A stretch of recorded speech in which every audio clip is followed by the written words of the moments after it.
Well, a lot going on today, and first, just man, congratulations to Coach Pearl. Um, his record speaks for itself: the Final Fours and the SEC titles, and his draft picks and NCAA tournaments, and but truthfully, all of that is great. But he's truly one of the best men that I've ever met. He's endeared himself to me as a friend and has been there every step of the way for me. I've don't know that I've ever met anyone that makes everybody in the room feel honored like he does. And heck, I know I'll still get to laugh with him and see him at the lake and be around him, but certainly will miss being in the foxhole together somewhat. But the good thing is, congratulations to his son, Stephen, on this great opportunity to step in and start his career as a head coach and at a wonderful place like Auburn, who he's put in years of investment in getting this program where it is. So happy for Stephen. He's also a good friend, and look forward to developing even a deeper relationship with him, like I have his father, Bruce. But to Brandy and Bruce, congratulations, and I have no idea what's next for him. So who knows? But I know they'll have fun and hopefully enjoy some time together. So congratulations there. Disappointing loss. The plays were there for us to have a chance to beat a quality opponent on the road in this league, and we've got to learn how to win those games. And it starts with us as coaches. And there were a lot of good things on that film. The one thing that I point out first is the passion and the resilience that I thought our kids played with, and in a difficult environment and getting some difficult breaks, and they continue to fight the entire 60 minutes and had a chance to win the football game. And again, there's a lot of things we certainly can improve upon, but dang, it was fun to watch them compete. We're really closer, and we'll get tested again, certainly with an excellent top 10 team on the road again at A&M. But disappointing and stings, but we got to put it behind us and move on to A&M for sure.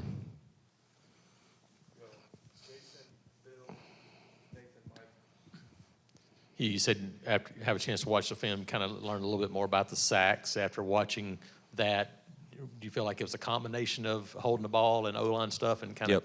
Yeah, there was 5 that I don't think he could do anything about. And there's 5 that I think he's got to trust that our receivers and one-on-ones will protect him and make a play. So I thought it was dead down the middle, 50-50. He and I met yesterday, watched everything, and tough environment, tough defense, but we got to trust our guys, and good things happened when he did that, and we just got to continue to work to improve that. But it was don't think he could do a whole lot about 5 of them, but there was 50% that I think the ball's got to come out. Sort of continuing on the pressure. When you're getting that kind of pressure, talk about the adjustments that you can make. I mean, can you go to either a quicker passing game or rolling him out, moving him in? Yeah, that's a tough team to roll out against because of the way they play their edges. That's nice, if you can do that, but dangerous when you half the field against them and the way they get up the field, and we're really quick off the edges. Our chip game was pretty good to us, and unfortunately, when we weren't in it, 2-minute drill, they did that to us last year, and it's very difficult.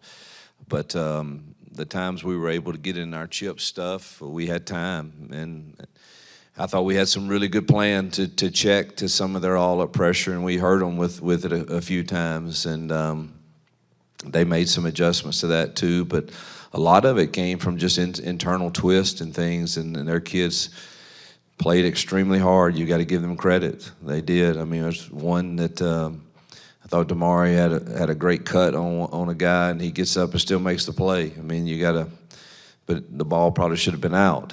But that's a really good defense, and yeah, there's I don't think rolling out was an option against them, but you know, we've got to strain and get better and get the ball out those times that we did have some shots and some one-on-ones.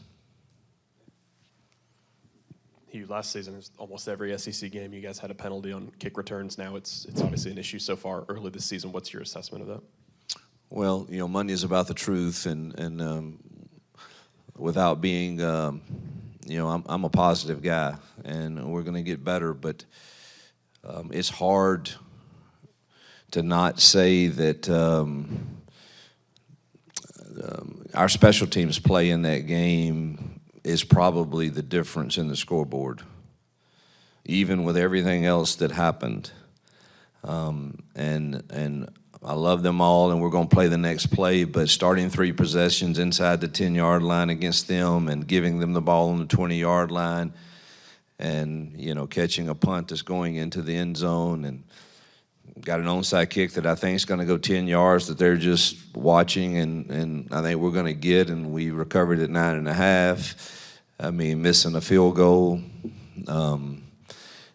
It's just it was not a good outing for us at all, and I promise you that has been addressed heavily, and it has to improve. And we have a dangerous return guy, but if we can't coach and execute properly to give us the ball at least at the 20 to 25-yard line, then we need to fair catch everything.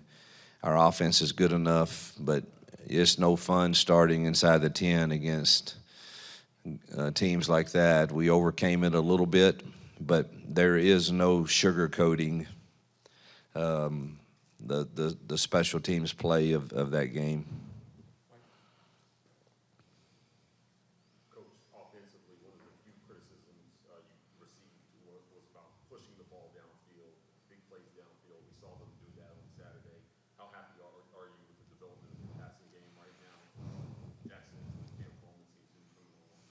Well, I don't, you know, people can criticize. They're going to whether I throw it downfield, then I don't run it enough. So, I mean, the criticism's coming. It doesn't matter.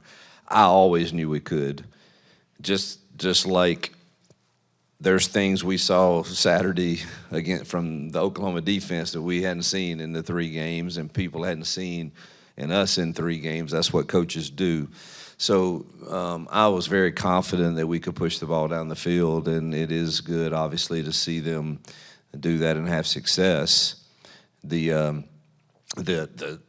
crazy thing is we should have hit 2 more that I think changed the game.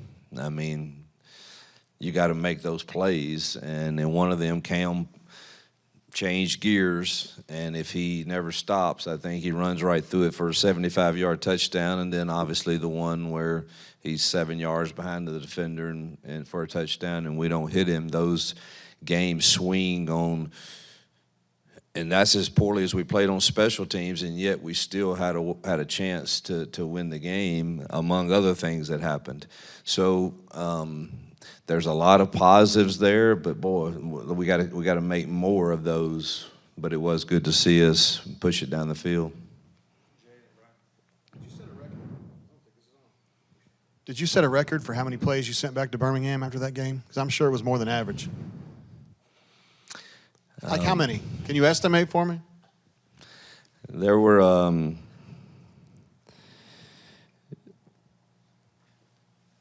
quite a few that I disagree with, and I have great respect for our SEC office and the job that they do, and they have a tough job.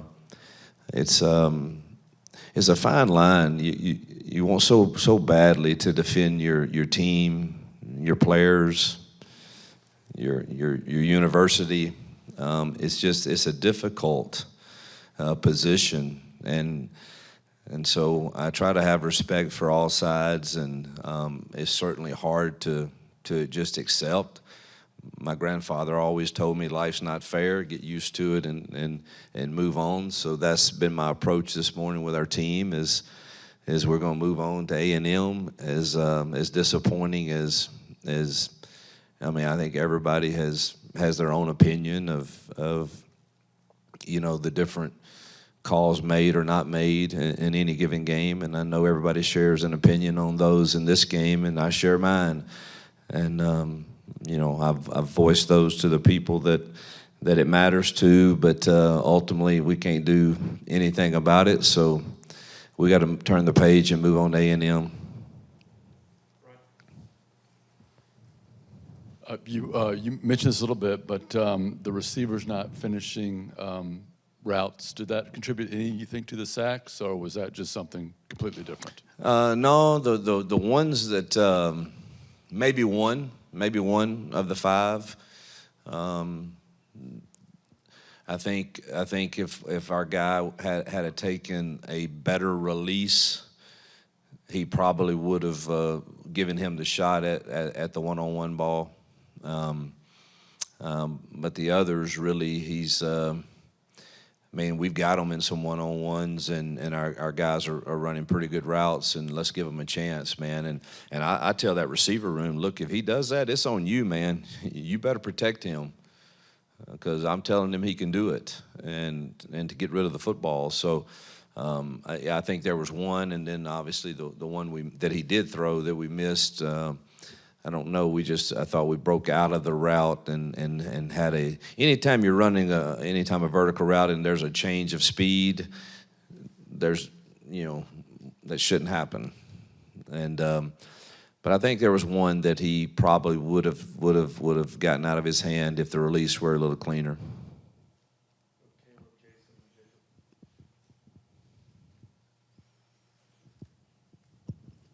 Do you expect Amaris back and Jay back this week? And are there any other guys that could be on that injury report Wednesday? Yeah, we were pretty fortunate. Jeremiah Cobb's got a hip pointer, but I think he'll be fine.